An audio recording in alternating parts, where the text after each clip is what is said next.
मन नारायण से उनका विवाह भी हुआ उसी दिन। वो तो अलग अलग युग का है ना दोनों ही। अरे तो युग अलग अलग है तो क्या हुआ, उसी टाइम पर वो हुआ, उसी टाइम पर वो तो अलग अलग समय है, पर उसी समय में संयोग हुआ कि वो दोनों काम। एक प्रश्न और, जैसे भगवान के लिए तो हर मनुष्य या जीव जंतु एक समान होते हैं ना गुरुजी, तो अगर दर्शन मात्र के लिए हम आते हैं कहीं से दर्शन करने के लिए, तो कईयों को टोकन में लगा दिया जाता है घंटों, और वही और कोई अगर बड़ी सेलिब्रिटी आते हैं उनको दर्शन यूँ तनिक समय भी नहीं लगता, ऐसा क्यों? देखो मंदिर में आप जाते हैं ना जी। भगवान सबके लिए खड़े, सबको दर्शन दे भी रहे। अब आपको ही पैसा दे के आगे जाना है, अंदर जाना है, तो वो गलती तो आपकी हुई ना कि आपने दिया ही क्यों पैसा। जी।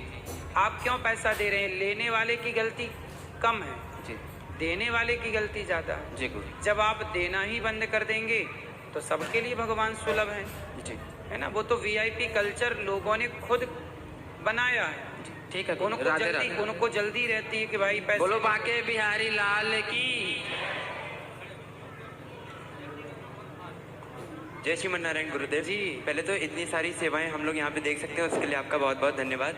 आज के यूथ को आपसे प्रेरणा लेनी चाहिए कि गृहस्थ में रह के हम लोग भक्ति कैसे कर सकते हैं, उसके लिए आपका बहुत बहुत धन्यवाद। गुरुजी मेरा प्रश्न ये है, अंत समय में हम लोग जिसका चिंतन करते हैं उसी की योनि में हमारा जन्म होता है। अगर हम लोग ने जीवन भर श्री जी की भक्ति की है और लास्ट टाइम पे हम लोग अगर नहीं ध्यान कर पाए तो हम लोग मतलब कैसे श्री जी को पा सकते हैं? यदि हम आखिरी में भगवान को याद नहीं कर पाते, यदि हम आखिरी में ईश्वर को भूल जाते हैं तो भगवान हमें याद कर लेते हैं। हम भूल गए तो क्या हुआ, सारी जिंदगी तो हमने उन्हें याद रखा ना। यही प्रश्न श्री रामानुजाचार्य जी ने भगवान से पूछा था कि हम सारी जिंदगी आपकी भक्ति करें और यदि हम आपका आखिरी में नाम भूल जाएं, ध्यान भूल जाएं, तो तब भगवान बोले कि जो मुझे भूल जाता है आखिरी में पर जिंदगी भर मुझे याद करता है, यदि आप भूल गए तो भगवान कहते हैं मैं उस भक्त को आखिरी में याद कर लेता हूँ। गुरुदेव हमारी जो श्री संप्रदाय है वो साउथ से हमारी रिलेटेड है ज़्यादातर, तो वो हमारी ब्रज में कैसे आई है? श्री संप्रदाय इस धरती की सबसे प्राचीन संप्रदाय है। श्री मतलब होता है लक्ष्मी जी। क्या होता है? लक्ष्मी जी। श्री मतलब होता है लक्ष्मी जी। लक्ष्मी जी से ये संप्रदाय चली। भगवान नारायण ने अष्टाक्षर मंत्र लक्ष्मी जी को दिया।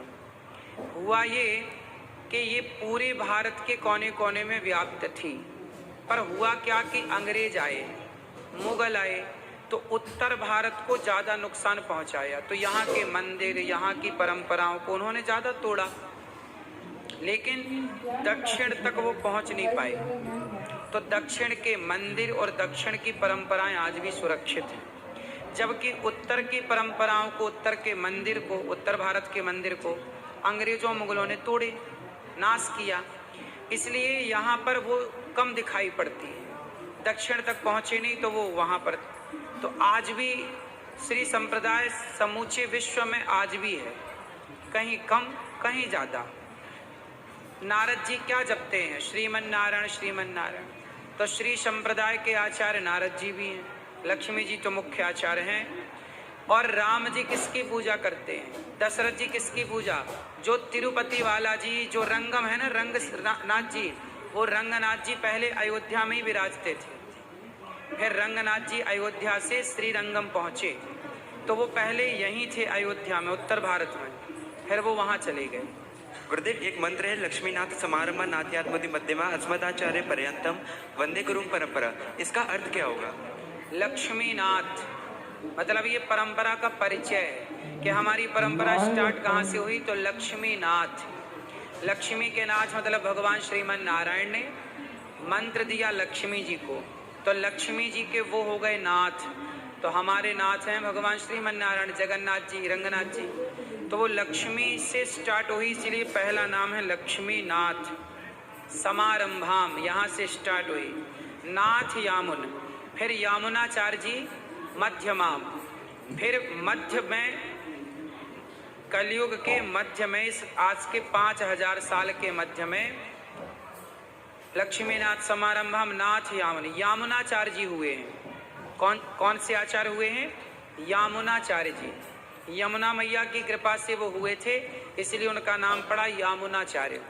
तो लक्ष्मीनाथ समारंभा, फिर वो श्री संप्रदाय का बहुत प्रचार किए। नाथ यामुन मध्यमाम अस्मदाचार्य पर्यंताम।